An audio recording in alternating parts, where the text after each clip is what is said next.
হৃদ মায়ার প্রেমগাথা লিখেছেন রিক্তা ইসলাম মায়া। আজকে থাকছে উপন্যাসটির ৬৫তম পর্ব।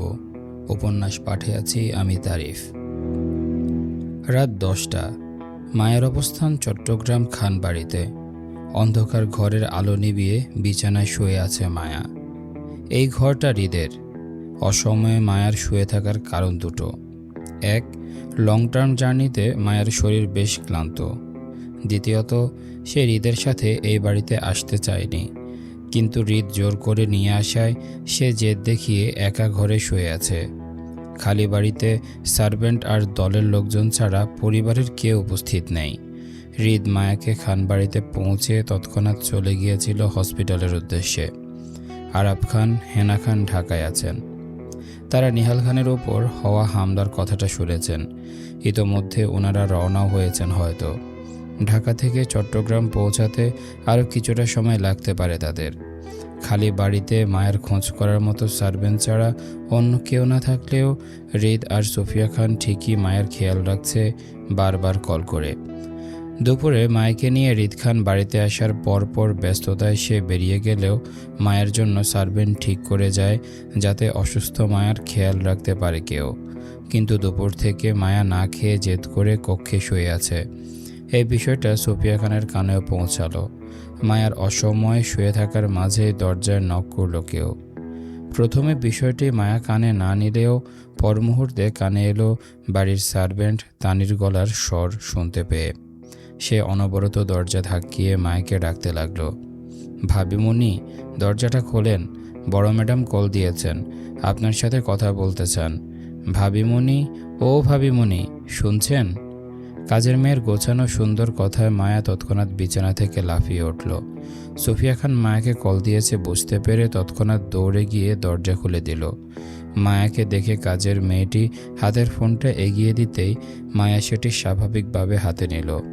দরজা বন্ধ করে ফোনটি কানে তুলতে তুলতে ফোনের ওপাশ থেকে শোনা গেল সোফিয়া খানের গম্ভীর গলার স্বর। কি হয়েছে তোমার? খাচ্ছ না কেন? সোফিয়া খানের কথায় মায়া মিনমিন গলায় বলল, আমার এখানে ভালো লাগছে না আম্মু, আমি আপনার কাছে যাব, আমাকে এখান থেকে নিয়ে যান প্লিজ। মায়ার কথায় যেন সোফিয়া খানের মনে কোথাও শান্তি পেল। এই প্রথম হয়তো কেউ ওনার কাছে থাকার জন্য আবদার করছে, নয়তো ওনার সন্তান কিংবা স্বামী। কেউ ওনার সাথে থাকতে চায় না। ওনার একটা মেয়ে থাকলে নিশ্চয় মায়ের মতো করে আবদার করে বায়না করতো ওনার সাথে থাকার। সোফিয়া খান দীর্ঘশ্বাস ফেলে মায়াকে বোঝাতে চেয়ে বলল, অবশ্যই নিয়ে যাব আম্মু, আপাতত তুমি দুদিন ওই বাড়িতে থাকো, তারপর আম্মু রাদীফকে বলবো তোমায় দিয়ে যেতে, কেমন? এই বাড়িতে আমার দম বন্ধ হয়ে আসছে আম্মু, সব কিছু অসহ্য লাগছে, আমি এখানে দুদিন থাকতে পারবো না, প্লিজ আমাকে এখান থেকে যেতে বলুন আম্মু, আমার এখানে আর ভালো লাগছে না। মায়ের ভিতরকার অস্থির ছটপট যেন ফোনের ওপাশে বসে থাকা সোফিয়া খান ঠাহর করতে পারলেন। তিনি মায়ের অস্থিরতার কারণ বুঝতে পেরে গম্ভীর গলায় বললেন, আমার মনে হয় তোমার এবার হৃদের মুখোমুখি হওয়া উচিত মায়া। সোফিয়া খানের কথায় মায়া তৎক্ষণাৎ জেদি গলায় উত্তর করে বলল, আমি আপনার ছেলের মুখোমুখি হতে চাই না আম্মু, আমার ওনাকে প্রয়োজন নেই, আমি আপনার সাথেই থাকতে চাই সব সময়, আমাকে এখান থেকে নিয়ে যান প্লিজ। অন্যায় যে করে আর অন্যায় যে সহে, দুজনের সমান অপরাধ, সেটা তুমি বিশ্বাস করো তো? সব কিছু চুপ করে সহ্য করার চেয়ে মুখ খুলে প্রতিবাদ করাটা উত্তম। তুমি চুপ করে থাকলে তোমার হয়ে কেউ এগিয়ে এসে কথা বলবে না মায়া। ব্যক্তির নিজের লড়াই নিজেকেই করতে হয়, অন্যের আশা করাটা বোকামি। তোমার প্রতিবাদ তোমাকেই করতে হবে। তাছাড়া চুপ থেকে থাকলে কোনো কিছুর সমাধান করা যায় না মায়া। তোমার রাগ, ক্ষোভ, অভিমান প্রকাশ করার জন্য হলেও তোমার হৃদের সঙ্গে কথা বলা উচিত। প্রয়োজনে চুপ নয়, প্রতিবাদ করতে শেখো। সোফিয়া খানের কথায় ইঙ্গিত মায়া বুঝতে পারল। হৃদের মুখোমুখি হওয়ার ইচ্ছা মায়ের পুড়িয়ে গেছে। যেখানে বিশ্বাস নেই সেখানে কিসের ভালোবাসা? হৃদের অনুপস্থিতিতে মায়া কী পরিস্থিতির শিকার হয়েছিল সেটা হৃদ একবারও শুনতে চেয়েছে ওর কাছে, নাকি মায়াকে বিশ্বাস করেছিল কোনো কিছুতে? হৃদও সবার মতো করে মায়ের দিকে আঙ্গুল তুলেছে, ভুল বুঝেছে, অপমান করেছে, আঘাত করেছে। কি না করেছে হৃদ মায়ের সঙ্গে? তাহলে মায়া কেন হৃদকে সাফাই দিতে যাবে কি হয়েছে না হয়েছে তা নিয়ে? মায়াকে পাগল বানানোর পেছনে কি শুধু মায়ার পরিবার আর হৃদের পরিবারই দায়ী ছিল? হৃদ ছিল না? সে কতটুকু বিশ্বাস করেছিল মায়াকে? শুরু থেকে মায়া এই সম্পর্কটার জন্য পাগল ছিল। তাহলে হৃদ ভাবল কিভাবে মায়া ওর স্বামীকে রেখে অন্য কাউকে বিয়ে করে নেবে? বিয়ে কি খেলাঘর যে আজ একজনকে বিয়ে করলাম, কাল আবার আরেকজনকে বিয়ে করে খেলবে? মায়ের যদি এত বিয়ে করার ইচ্ছে থাকতো তাহলে মায়া শুরু থেকে হারিয়ে যাওয়া স্বামীর খোঁজ করতো না কখনো। বরং মায়া অন্য কাউকে বিয়ে করতে চায় না বলেই ও নিজের নিখোঁজ স্বামীর সন্ধানে এত খোঁজাখুঁজি করে বের করেছিল। মায়ের এত ভালোবাসার স্বামীকে রেখে সে অন্য কাউকে বিয়ে করবে, এটা কিভাবে হৃদের মাথায় এলো? কেন কখনো মায়ের ভালোবাসা হৃদের চোখে পড়ে না? এখন মায়ের সুস্থ হওয়ার পরই কেন হৃদকে সাফাই দিতে যাবে আসলে মায়া সেদিন বিয়েটা করেছিল কিনা এই নিয়ে? কেন বলতে যাবে সে এত কিছু, যেখানে অলরেডি মায়াকে বেঈমান প্রতারক নারী হিসেবে হৃদের মেনে নেওয়া হয়ে গেছে? সেখানে মায়া পুনরায় কিসের হয়ে সাফাই দিবে? মায়ের আত্মসম্মান নেই? মায়াকে বারবার মিথ্যা অপবাদ দেবে আর মায়া সেটা মেনে নেবে? কেন? কিসের জন্য? স্বামীকে ভালোবাসে বলে? হ্যাঁ, এটা সত্য, মায়া ওর স্বামীকে ভালোবাসে। তার মানে এই না যে মায়া ভালোবাসায় অন্ধ। ওর কোনো আত্মসম্মান নেই। মায়াকে এতগুলো মিথ্যা অপবাদ দেওয়ার আগে হৃদ ভেবেছিল এর বিপরীতে মায়ার কি হতে পারে? কিছুই তো ভাবেনি। তাহলে আজ কেন মায়া হৃদের হয়ে ভাবতে যাবে? মায়ের বিপদে কে ছিল? হৃদ ছিল সেদিন? ছিল না। সেদিন যদি সুফিয়া খান মায়াকে ওর বাড়ি থেকে নিয়ে না আসতেন তাহলে আজও মায়াকে ওই বাড়িতে থাকতে হতো। হৃদও কখনো মায়ের খোঁজ করতো না, মরে গেলেও না। সুফিয়া খান মায়াকে দয়া করে নিয়ে এসেছেন, সুস্থ করেছেন বলেই আজ হৃদের এত প্রশ্নের উত্তর চায় মায়ের কাছে। আর মায়াও নির্লজ্জের মতন উত্তর দিয়ে যাবে, এটা আশা করে তারা? মায়ের কি কোনো সেলফ রেসপেক্ট থাকতে নেই? মায়ের পাগল হওয়ার পেছনে শুধু মায়ের পরিবার কিংবা হৃদের পরিবার একা দায়ী নয়, বরং হৃদ নিজেও শতভাগ দায়ী ছিল। সেদিন যদি হৃদ সবার মতো করে মায়াকে ভুল না বুঝে অন্তত সত্য জানতে চাইতো তাহলে মায়া সত্যটা বলতো। হৃদকে কাছে পাওয়ার খুশিতে হয়তো মায়াও অসুস্থতা কাটিয়ে সুস্থ হয়ে উঠতে পারত। কিন্তু হৃদ তা করেনি, বরং মায়াকে অসংখ্য অপমান অপবাদ দিয়ে অন্ধকারের দিকে ঠেলে দিয়েছিল যাতে মায়া পাগল হয়ে যায়। হয়েছিলও তাই। মায়া এত সব যাতনা সহ্য করতে না পেরে অতিরিক্ত মানসিক চাপে মানসিক ভারসাম্য হারিয়ে পাগল হয়ে যায়। এসব কিছুর জন্য মায়া কখনো হৃদকে ক্ষমা করবে না, আর এসব কিছু এত সহজে ভুলেও যাবে না। মনস্তাত্ত্বিক ভাবনায় মায়াকে চুপ থাকতে দেখে সুফিয়া খান গোপনে দীর্ঘশ্বাস ফেলে পুনরায় বললেন, মুদ্রার এপিঠ ওপিঠ দুপিঠই তোমার দেখা উচিত মায়া। আমার ছেলে মুখে ভেঙে ভিতরকার খবর প্রকাশ করতে পারে না বলে তার মানে এই না যে ওর নিজের একটা দিক নেই। অবশ্যই আছে, সেজন্য বলছি তোমার হৃদের সঙ্গে অন্তত একবার কথা বলা উচিত। আপনজন সুযোগ চাইলে একবার নয়, বারবার সুযোগ দিতে হয় মায়া।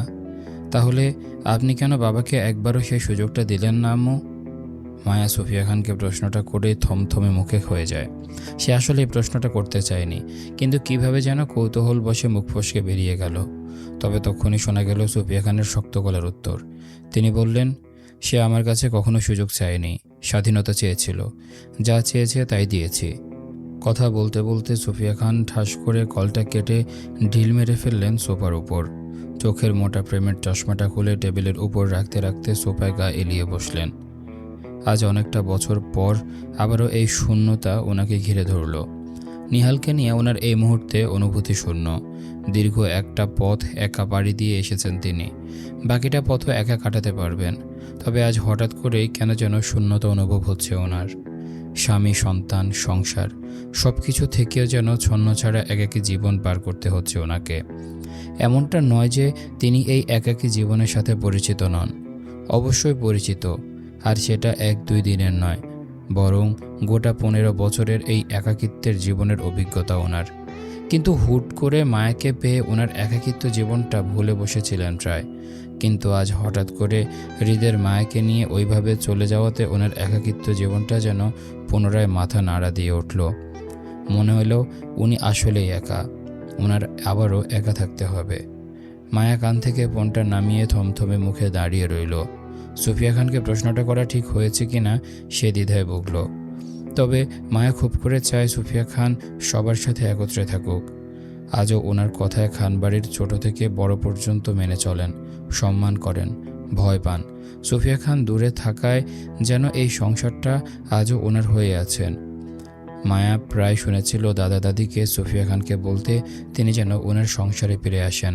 ওনাদের ছেলে নিহাদের সঙ্গে একত্রে এক ঘরে থাকতে না চাইলে দুজন আলাদা ঘরে থাকবে, তারপরেও যেন তিনি খানবাড়িতে ফিরে আসেন। কিন্তু দাদা দাদির কথায় সুফিয়া খান কখনো উত্তর করতেন না, বরং বরাবরই নীরবতা পালন করতেন। মায়ার কেন মনে হয় সুফিয়া খান ওনার স্বামী নিহাল খানের অপেক্ষা করছেন আজও। রাত 12টা পেরিয়ে 1টা। হৃদ সবেমাত্র ঘরে ফিরল। অন্ধকার ঘরে প্রবেশ করতে কপাল কুঁচকে এলো তার। ঘুটঘুটে অন্ধকারে কাটিয়ে সে অল্প আলোর লাইট জ্বালালো। আবছা আলোয় মায়াকে বিছানায় কুঁজো হয়ে শুয়ে থাকতে দেখে হৃদ সেদিকে এগোলো। মায়ার কপালে হাত রেখে শরীরের তাপমাত্রা চেক করলো। গায়ের তাপমাত্রা স্বাভাবিক দেখে সে মায়ের গায়ে ব্ল্যাঙ্কেট জড়িয়ে গায়ের শার্টের বোতাম খুলতে খুলতে বেডসাইড টেবিলের উপর মায়ের ওষুধগুলোতে চোখ বোলালো। হাতে নিয়ে 2-1টা ওষুধের পাতা নিয়ে চেক করে দেখলো মায়া ওষুধ খেয়েছে কিনা। খোলা ওষুধের প্যাকেট দেখে হৃদ বুঝতে পারলো মায়া মেডিসিন নিয়ে শুয়েছে। হৃদ শরীরের ক্লান্তি দূর করতে লম্বা একটা শাওয়ার নিল। গায়ে কালো টি শার্ট আর কালো ট্রাউজার প্যান্ট জড়িয়ে বের হলো। সময় নিয়ে কফি মেকারে ব্ল্যাক কফি বানাতে বানাতে পুনরায় দৃষ্টি ঘোরালো বিছানায় শুয়ে থাকা মায়ের ওপর। আজ নিয়ে দ্বিতীয়বার হবে দুজনের একত্রে একই বিছানাতে থাকা। বিয়ে, ভালোবাসা, বৈধতা থাকার পরেও দুজনের একত্রে থাকা হয়নি কখনো। হৃদ এবার ঠিক করে রেখেছে যত কিছুই হোক না কেন সে তার বউকে নিজের সাথে রাখবে সব কিছুতেই। হৃদ মরে গেলেও মায়াকে যাতে কেউ অবহেলা করতে না পারে সেই ব্যবস্থাও সে ইতিমধ্যে করে ফেলেছে। জীবনে মানুষ বাঁচে আর কতদিন। হৃদ চায় বাকিটা জীবনে এই নারী তার পাশে থাকুক। হাতের ধোঁয়া ওঠা গরম গরম কফিতে হৃদ চুমুক বসাতে বসাতে সে বারান্দার দিকে হাঁটল। বাবার নির্বাচনের বাকি আর 1 মাস। এই একটা মাস হৃদ ঢাকা টু চট্টগ্রাম যাওয়া আসা করবে, কারণ তার নিজেরও কোম্পানি আছে ঢাকায়। তার নিজের কোম্পানিতে সময় দিতে হয়। বাকি সময় ওর বাবার ওপর হামলা করার বিষয়টা তো হৃদ যতটুকু জানে, জসিমের চ্যাপ্টারটা ওর মা সুফিয়া খান আরও 2 মাস আগে শেষ করে গিয়েছিলেন। তাহলে এখন কারা ওর বাবার উপর আক্রমণ করতে পারে সেই খবর কাল সকালের মধ্যে হৃদের হাতে চলে আসবে। হৃদের ধারণা মতে জসিমের পরিবার এসব করবে না, কারণ জসিমের 3 ছেলের ভেতর একটা ছেলে মাত্র সুস্থ সবল জীবিত আছে, বাকি একটা পঙ্গু হয়ে বেডে শুয়ে, অন্যটা মৃত। জসিম নিজেও মৃত। তাহলে জসিমের পরিবারের কারো সাহস হবে না হৃদের পরিবারের আর কারো সঙ্গে টক্কর নেয়ার। হৃদের ধারণা সব কিছুর আড়ালে থেকে খুবই সূক্ষ্মভাবে তৃতীয় পক্ষের কেউ হৃদের বাবাকে টার্গেট করছে। হৃদের মনস্তাত্ত্বিক ভাবনার মাঝে হঠাৎ পেছনে কারো উপস্থিতি টের পেল হৃদ। কফিতে চুমুক বসাতে বসাতে হৃদ বুঝতে পারল বন্ধ দরজার ভিতরে তার পেছনে কে দাঁড়াতে পারে। হৃদ খুব শান্ত ভঙ্গিতে পিছনে ঘুরে দাঁড়ালো। দরজার সম্মুখে মায়ের দিকে হাত বাড়িয়ে মিহিস্বরে ডাকল, কাছে আসো। হৃদ হাত বাড়িয়ে মায়ের হাতটা ছুঁতে গেলেই মায়া পিছিয়ে গেল একদম। কপাট রাগ দেখিয়ে বলল, আমাকে ছুবেন না আপনি। মায়ের কথায় হৃদকে তখনও শান্ত স্বাভাবিক দেখালো। হৃদ আবছা আলোয় মায়ের রাগী মুখটার দিকে তাকিয়ে কফিতে চুমুক বসাতে বসাতে আগের মতো বলল, তাহলে কাকে ছোঁবো? যাকে খুশি তাকে গিয়েছন। বউ ছাড়া যাকে খুশি তাকে ছোঁয়া হারাম। বউকে ছোঁবো বলেই একই বউকে 3-3বার বিয়ে করলাম। এখন নিষেধ করলেও তো হবে না জান। হৃদের হেয়ালি কথায় মায়ের রাগ বাড়ল। সে মূলত সুফিয়া খানের কথা মানতে হৃদের মুখোমুখি হচ্ছে, নয়তো মায়ের হৃদের প্রতি রাগ বিন্দুমাত্র কমেনি। মায়ের রাগে নাকের পাটা ফুলিয়ে যেদি গলায় বলল, আপনি আমার কেউ নন। হৃদের একই ভাবের উত্তর এলো তখনই, আমি আপনার সব। আমি আপনাকে অপছন্দ করি, কিন্তু আমি আপনাকে পছন্দ করি। হৃদের পরপর কথার উত্তর মায়া খানিকটা চুপ হয়ে গেল। মায়া যাই বলছে হৃদ তার বিপরীতে উত্তর করছে বলে মায়া মুখে মুখে তর্ক করতে মন চাইল না, কিন্তু সে হৃদের উপর সন্তুষ্ট না। বিগত দিনে যা কিছু হয়েছে সেসব মায়া কখনো ভুলবার নয়। মায়া চাইলেও ভুলতে পারবে না, আর না হৃদকে ক্ষমা করতে পারবে। কিন্তু মায়া সেসব কোথা থেকে শুরু করবে সেটাই বুঝল না। হৃদ তো প্রশ্ন করছে না, তাহলে মায়ের কোথা থেকে শুরু করা উচিত? তাছাড়া যখন হৃদ মায়ের থেকে সব কিছু শুনতে চাইতো তখন মায়া কিছুই বলেনি, আর এখন হৃদ হয়তো মায়ের থেকে সব কিছু শুনতে ইচ্ছুক নাও হতে পারে। তাই মায়া স্বেচ্ছায় কিছু বলাটা কেমন যেন দৃষ্টিকটু লাগছে।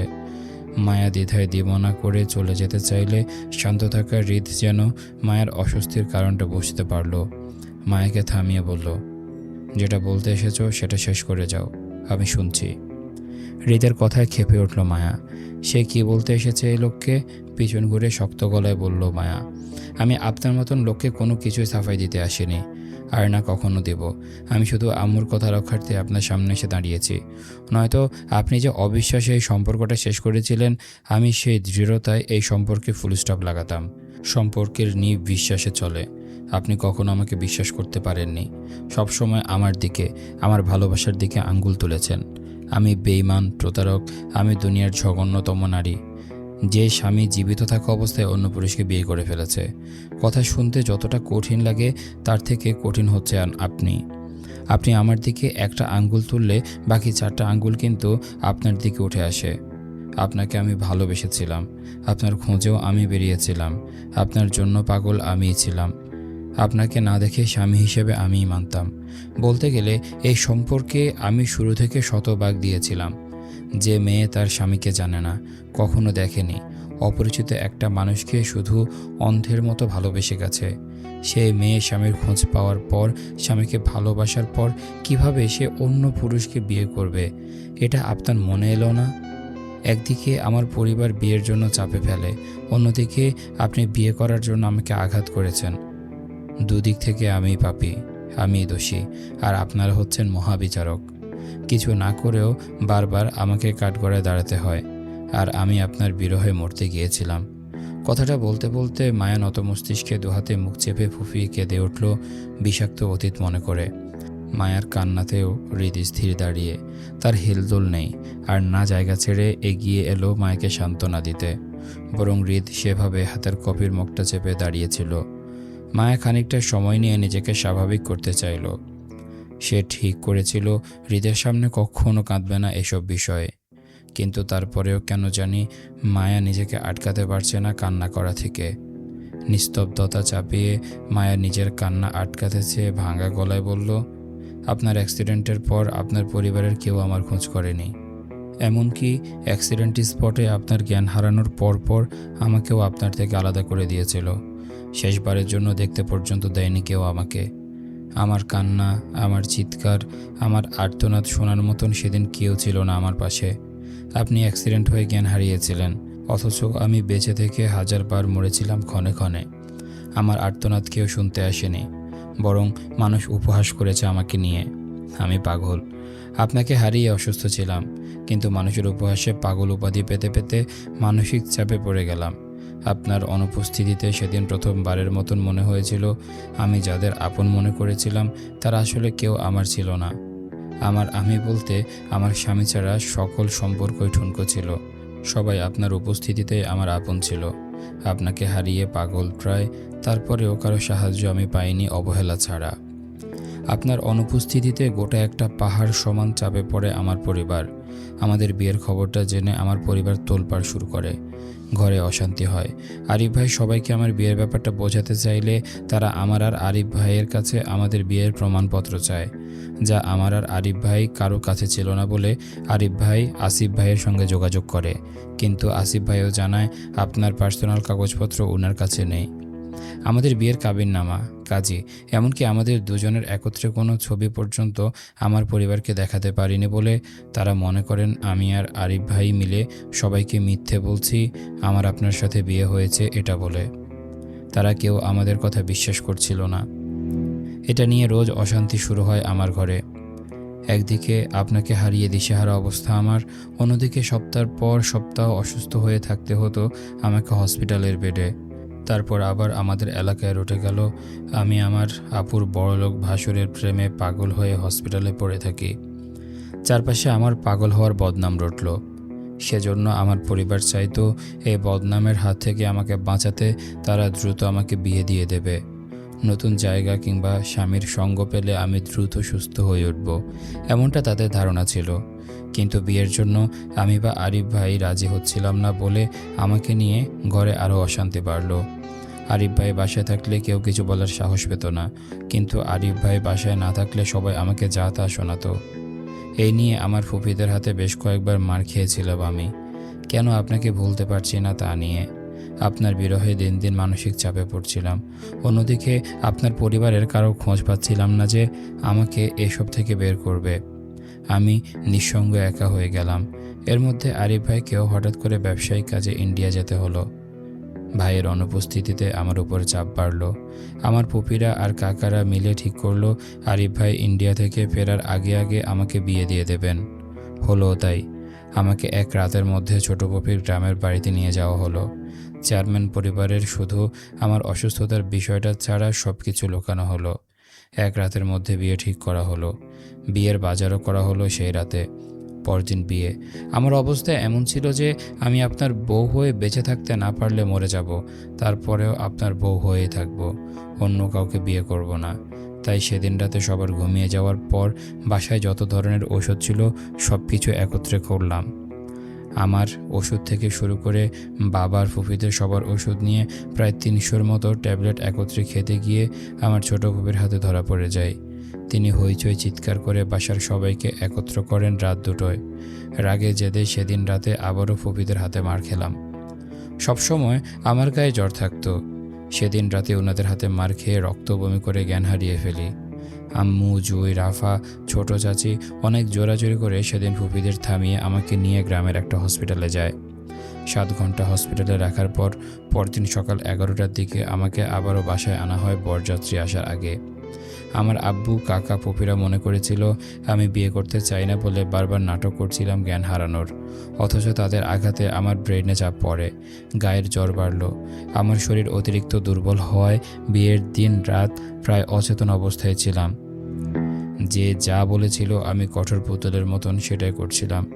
আর এই সবটাতে রাফা আমার পাশে ছিল বিশ্বস্ত বন্ধুর মতন। জুইকে ওর বাবা আর পুপিরা আমার আশেপাশে ঘেঁষতে দিচ্ছিল না, যাতে ও আমার বিয়েতে বিঘ্ন না ঘটাতে পারে সেজন্য। কিন্তু তীব্র অসুস্থতার মাঝেও আমি আশা ছাড়িনি। ভেবেছিলাম বিয়ের আসরে নাদিম ভাইকে বলবো আমি এই বিয়েতে রাজি না, আমি বিবাহিত। এটা জেনেও আমার পরিবার জোর করে ওনার সাথে আমাকে বিয়েটা দিচ্ছেন। উনি যেন চলে যান, আমার শেষ চেষ্টা এটাই হতো। কিন্তু রাফা আমাকে তেমন কিছুই করতে দিল না, কারণ ও শুরু থেকে সবটা দেখেছিল। ও বুঝতে পেরেছিল আমি এমন কিছু করলে হয়তো আমার ফুফিরা আমাকে আরও আঘাত করবে। সেজন্য রাফা তখন আমাকে আশ্বস্ত করে ও সবটা সামলে নেবে, আমি যেন চুপ থাকি। দুনিয়ার সবাই আমার হাত ছেড়ে দিলেও রাফা আমার সঙ্গ ছাড়বে না বলে ওয়াদা করল। সেই সময় পথহারা প্রতীকের মতন রাফার কথায় মেনে নিলাম আমি। আমাকে বিয়ের শাড়ি গয়না পরানো হলেও আমি বিয়ে কবুল বলিনি, কারণ সেই সময় আমি রাফাকে জড়িয়েছিলাম অসুস্থতায়। আশেপাশে অনেক মানুষ থাকলেও আমি রাফাকে ছাড়ছিলাম না, আর না রাফা আমাকে ছাড়ছিল। মূলত বিয়ে পড়ানোর সময় আমার তেমন হুঁশ ছিল না, তবে আমার কানে এসেছিল কারো কবুল বলার শব্দটা। সেদিন রাফা কি করেছিল, আমার জায়গায় সে কবুল বলেছে, আমি তাও জানি না। নাদিম ভাইয়ের সাথে কার বিয়ে হয়েছিল তাও বলতে পারি না, কারণ আমি হুঁশে ফিরি বিয়ে পড়ানোর প্রায় ১.৫ ঘন্টা পর। আমাকে যখন নাদিম ভাইয়ের হাতে সঁপে দিচ্ছিল তখন আমার হুঁশ আসে। রাফা আমাকে আগে সতর্ক করে রেখেছিল পরিবারের মানুষের সামনে ঝামেলা না করতে, কারণ এতগুলো মানুষের সাথে আমরা ঝামেলা করে পেরে উঠব না। তাছাড়া যেহেতু সবাই জানে নাদিম ভাইয়ের সঙ্গে আমার বিয়েটা হয়েছে, সেজন্য আমিও চুপ ছিলাম, কারণ আমি আর রাফা জানতাম আসলে বিয়েটা হয়নি। এবার কার সাথে বিয়ে হয়েছে সেটা রাফা জানে। আমি শুধু রাফার ভরসায় ছিলাম রাফা আমাকে এসব থেকে বাঁচাবে এই বলে। আমাদের ধারণা ছিল আমরা আমার পরিবারের থেকে দূরে গেলে সুযোগ করে নাদিম ভাইয়ের সঙ্গে এই বিষয়ে কথা বলবো। উনি ভালো মানুষ, নিশ্চয় আমাদের কথা শুনবেন। কিন্তু পথিমধ্যেই কোথা থেকে আপনি লোক নিয়ে আমাদের উপর রাস্তায় হামলা করলেন, গাড়ি ভাঙচুর করলেন, বরযাত্রী পেটালেন, নাদিম ভাইকেও মারলেন, আমাকে আঘাত করলেন, জুইয়ের বাবাকে আঘাত করলেন। সবচেয়ে বেশি যেটা আমাকে হিট করেছে সেটা হলো আপনি আমাকে মিথ্যা অপবাদ দিলেন, সম্পর্ক ছিন্ন করলেন। একটা বার আমার দিকটা শুনতে চাইলেন না, আমাকে বিশ্বাস করলেন না। জ্বরের বেগে এলেন, সব কিছু তছনছ করে আবার চলে গেলেন আমাকে একা রেখে। আপনার অনুপস্থিতিতে আমি তাও লড়ছিলাম, কিন্তু আপনার অবিশ্বাসে, অপবাদে মনে হলো আমি মিথ্যা একটা সম্পর্কের পিছনে ছুটছি। আমার এত লড়াই, এত যুদ্ধ করা সব কিছু এক মুহূর্তের জন্য মিথ্যা হয়ে গেল যখন আপনি আমার সাথে সম্পর্ক ছিন্ন করলেন। তখন আমি আর নিজের মানসিক ভারসাম্য ধরে রাখতে পারিনি। আমার মনে হয়েছিল আমি শেষ, আমার সব কিছু ধ্বংস হয়ে গেছে। আমি ব্যর্থ। আমার সব সম্পর্ক ব্যর্থতায় আমার পতন। মানুষ বলে আমি পাগল, আসলেই আমি পাগল। আমি কারো যোগ্য না। তারপর থেকে সবটা আপনার চোখের সামনে। সবার অবহেলা মেনে নিয়েছিলাম, আপনার ফেরার আশায় ছিলাম। কিন্তু আপনি ফিরেও যখন সবার মতন করে একই আচরণ করলেন, সেটা আর সহ্য হয়নি আমার। আমাকে মানসিক রোগী থেকে পুরো পাগল আপনি বানিয়েছেন। সেদিন যদি আপনার মা আমাকে নিয়ে না যেত, তাহলে হয়তো আজও আপনি আমাকে অবিশ্বাস করে মুখ ফিরিয়ে রাখতেন। আপনার অবহেলায় আজ আমার মনেও আপনার জন্য তীব্র অনীহা জন্ম নিয়েছে। আমার আপনাকে ছাড়াও চলবে। পাগল থেকে যখন সুস্থ হতে পেরেছি, তাহলে বাকিটা জীবনও আমার আপনাকে ছাড়াই চলবে। আপনার ঠুনকো লোক দেখানো ভালোবাসা আমার আর প্রয়োজন নেই। আপনার মতন স্বার্থপর মানুষ আমার জীবনে না হলেও চলবে। মায়ের দীর্ঘ কথায় হৃদ টু শব্দটি পর্যন্ত করল না। মায়া আবছা আলোয় অশ্রুসিক্ত চোখ তুলে তাকালো হৃদের দিকে। আলোর বিপরীতমুখী হওয়ায় মায়া বুঝল না হৃদের মনোভাব। মায়ার লাস্ট কথাগুলো বেশ শক্ত আর ধারালো শোনালো। হৃদের শক্ত হয়ে থাকা চোয়ালে ঠাহর করতে না পেরে মায়া পুনরায় একইভাবে বলল, মানুষ বিশ্বাসে ভালোবাসার ঘর বানায়। আমাদের সম্পর্কে বিশ্বাস শব্দটা অনেক আগেই শেষ হয়ে গেছে। খালি ঘরটার কোনো মূল্য নেই আমার কাছে। আপনার মাও তো অবিশ্বাসের ঘর না বেঁধে এক জীবন পার করছেন। আমি পারবো ওনার মতন করে একা থাকতে। আপনি আমাকে ছেড়ে দিন। মায়ের বাকি কথা শেষ করার আগেই হৃদের দীর্ঘ সময় নীরবতা ভাঙল। মুহূর্তের মাঝে চূর্ণ বিচূর্ণ হয়ে গেল হৃদের হাতের কফির মগটা লড়ে পড়ে। মায়া ভয়ে দু কদম পিছিয়ে যেতেই হৃদ হুঙ্কার ছাড়ার মতন গর্জে উঠে বলল, সামনে থেকে যা হৃদ। হৃদের কথায় মায়াও তেজ দেখে বলল, যাবই তো। আপনার মতন লোকের সামনে থাকার কোনো ইচ্ছে নেই আমার। আমি কালই আম্মুর কাছে ঢাকায় চলে যাব। মায়া তেজ দেখিয়ে হন করে রুম থেকে চলে যেতেই তীব্র ভাঙচুরের শব্দ হলো বারান্দায়। হৃদের তোলপাড়ে মায়াও ভয় পেল। এগিয়ে গিয়ে হৃদের কাছে না গিয়ে জেদ দেখিয়ে শুয়ে পড়ল বিছানায়। দীর্ঘ মনোমালিন্যে মায়া আবারও ফুফিয়ে কেঁদে উঠল। একটা সময় হৃদের ভাঙচুরের শব্দ থেমে গেল। পরিবেশ শীতল হলো। অন্ধকার ঘরে মায়ার নাক ডাকার শব্দ ছাড়া অন্য কোনো শব্দ হলো না। মায়া বুঝতে পারল হৃদ মায়ার শেষ কথাগুলো শুনে হয়তো ক্ষেপে গেছে। হৃদ আগে মায়াকে সাবধান করেছিল, ছাড়াছাড়ি শব্দটা যেন মায়া কখনো হৃদের সামনে উচ্চারণ না করে। অথচ মায়ার রাগের বশে হৃদকে বারবার ছাড়াছাড়ির হুমকি পর্যন্ত দিয়ে দিল। বেশ করেছে, মায়া ছাড়াছাড়ির কথা বলেছে। এই লোক এটারই প্রাপ্য। মায়া এই লোকের সঙ্গে কখনো সংসার বাঁধবে না। কালকেও মায়াকে নিয়ে না গেলে মায়া একাই চলে যাবে ঢাকা। তারপরেও এই লোকের সঙ্গে এক ঘরে থাকবে না। মায়া দীর্ঘ ফুফানিতে ঘুম ধরছে না। ভিতরকার কষ্ট যেন তীব্র থেকে তীব্রতর হচ্ছে অভিমানে। এর মধ্যে হঠাৎ এসে হৃদ ধূপ করে শুয়ে পড়ল বিছানায়। এতে মায়ের শরীর ঝাঁকিয়ে উঠল বিছানার কম্পনে। মায়া হৃদকে এড়াতে চেয়ে আরও চেপে গেল বিছানার পাশে। শরীর বোটে কুঁজো হয়ে যেতেই হঠাৎ হৃদ ঝটকে মেরে টানল মায়াকে। মায়ার পিঠ হৃদের বুকে ঠেকে যেতেই তীব্র থেকে তীব্রতর ছটফট করল মায়া হৃদকে ছাড়াতে চেয়ে। অস্পষ্ট স্বরে কাঁদতে কাঁদতে মায়া আওড়ালো, অসভ্য লোক, ছাড়ুন আমাকে, ছুবেন না আপনি আমাকে, আমি থাকবো না আপনার সাথে, ছাড়ুন। হৃদ পিছন থেকে মায়াকে দুহাতে জাপটে জড়িয়ে মায়ের দুপা বাঁধল নিজের পায়ে। মায়ের মাথায় গাল চেপে স্পষ্ট স্বরে আওড়ালো, দীর্ঘদিনের নির্ঘুম আমি বউ, আমাকে একটু ঘুমাতে দে। তোর বিরহে পাগল আমিও হয়েছি। তোর অসুখ আমাকেও ছুঁয়েছে। ভিতরটা পুড়ে চারখার হয়েছে। এবার একটু শান্তি দে। এই ছিল আজকের পর্ব। কেমন লেগেছে তোমাদের কমেন্ট করে জানাও। দেখা হচ্ছে পরের পর্বে। ততক্ষণ পর্যন্ত সবাই ভালো থাকো, সুস্থ থাকো। আজকের মতো আমি তারিফ এখানে বিদায় নিচ্ছি। আল্লাহ হাফেজ।